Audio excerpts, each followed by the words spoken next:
Welcome back, everyone. In our previous module, we fell in love with the Perovskite absorber. We examined its crystallography, its tunable band gap, and its phenomenal absorption coefficient. But as we discussed in our Module 3 introduction, a pristine perovskite film is just a light sponge. To extract actual electrical power, we have to build a device around it. Today, in Lecture 3.1, we are going completely hands-on. We are going to dissect the physical macroscopic anatomy of a perovskite solar cell layer by layer. Fabricating these devices in the lab requires rigorous discipline and pristine cleanliness to prevent contamination. But before we ever step into the clean room, we need a blueprint. We will start at the very bottom with our transparent electrodes, travel through the historical evolution of the mesoporous scaffold, and then thoroughly compare the modern standards, the planar NIP and planar PIN architectures. Grab your notebooks, because we are building a solar cell from the ground up. Every thin-film solar cell must be built on a substrate. For rigid cells, we use standard glass. For flexible applications, we might use polymers like PET or PEN. But a substrate is just a mechanical support. It is an electrical insulator. To extract our charge carriers from the front of the device, we need an electrode that can do two fundamentally contradictory things. It must conduct electricity like a metal, but it must be transparent to visible light like glass. We solve this paradox using transparent conductive oxides, or TCOs. The two heavyweights in photovoltaics are indium tin oxide, ITO, and fluorine-doped tin oxide, FTO. How do they work? These are wide bandgap semiconductors, usually with a bandgap greater than 3.0 electron volts, which means visible sunlight simply doesn't have enough energy to excite their electrons across the gap. The light passes right through. However, by heavily doping them, either with tin in the case of ITO or fluorine in the case of FTO, we push the Fermi level directly into the conduction band. They become degenerate semiconductors, behaving essentially like transparent metals. So which one do we choose? ITO generally offers superior optical transmittance and lower sheet resistance, making it an excellent choice. However, ITO has a fatal flaw: thermal instability. If your fabrication process requires sintering subsequent layers at high temperatures, say above 400 degrees Celsius, the indium in the ITO can migrate, and its sheet resistance skyrockets. In those high-temperature scenarios, we are forced to use FTO. FTO is slightly less transparent and has a rougher surface morphology, but it is incredibly thermally robust. As a device engineer, your choice of TCO dictates the thermal budget for the rest of your entire stack.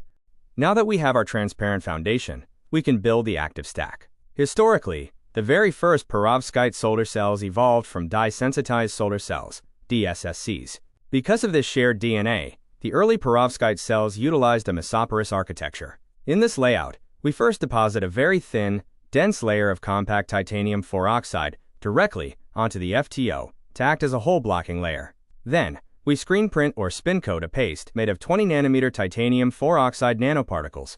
We bake this at 450 degrees Celsius to burn off the organic binders, leaving behind a highly porous, 3D sponge-like network. We then drop cast our perovskite precursor solution directly into this sponge. Why did we do this? In the early 2010s, our perovskite films were terrible. They had poor morphology, massive pinholes, and terrible charge carrier diffusion lengths. The mesoporous $TIO_2 scaffold solved these problems. It acted as a physical template to hold the perovskite in place, preventing pinholes.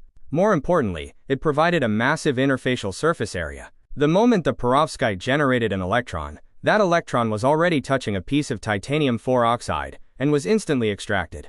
While this architecture still holds many long-standing efficiency records, the industry is moving away from it. The 450 degrees Celsius sintering step takes hours, consumes massive amounts of energy, and makes it completely impossible to manufacture these cells on flexible plastic substrates or to integrate them onto standard silicon wafers.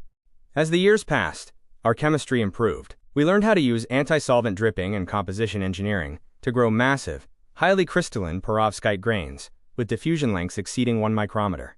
We realized the perovskite could transport its own charges. It didn't need the sponge anymore. This realization birthed the planar NIP architecture, frequently called the regular structure. Notice the simplicity.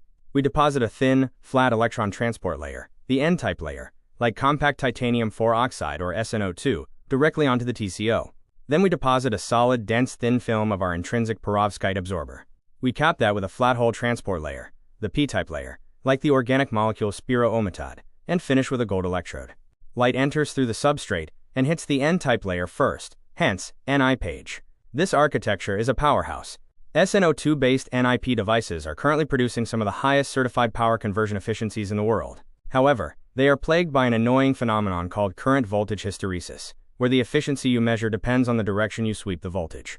Furthermore, the organic HTLs used on top, like spirohomotad, require chemical dopants that are highly hygroscopic, meaning they absorb moisture from the air and actively degrade the perovskite underneath.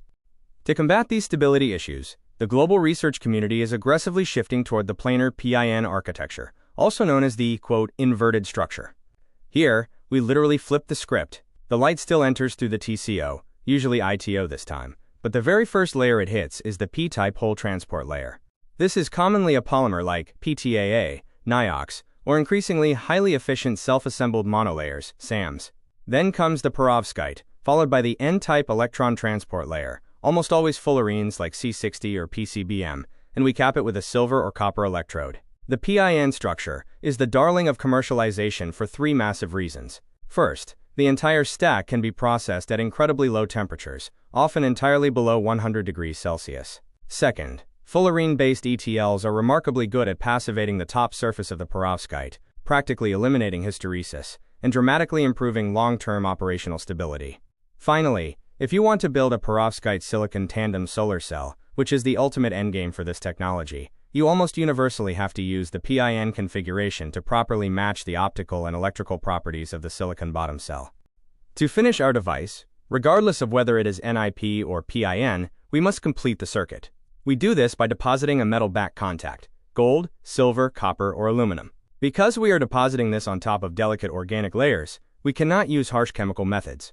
We place the devices in a high vacuum chamber and thermally evaporate the metal, raining individual metal atoms down to form a highly reflective, highly conductive mirror finish. So we have our blueprint. We understand the evolution from mesoporous sponges to the sleek planar stacks of today. We know where every layer goes, but knowing where they go is only half the battle. Knowing how they extract charges without losing energy is the true domain of device physics.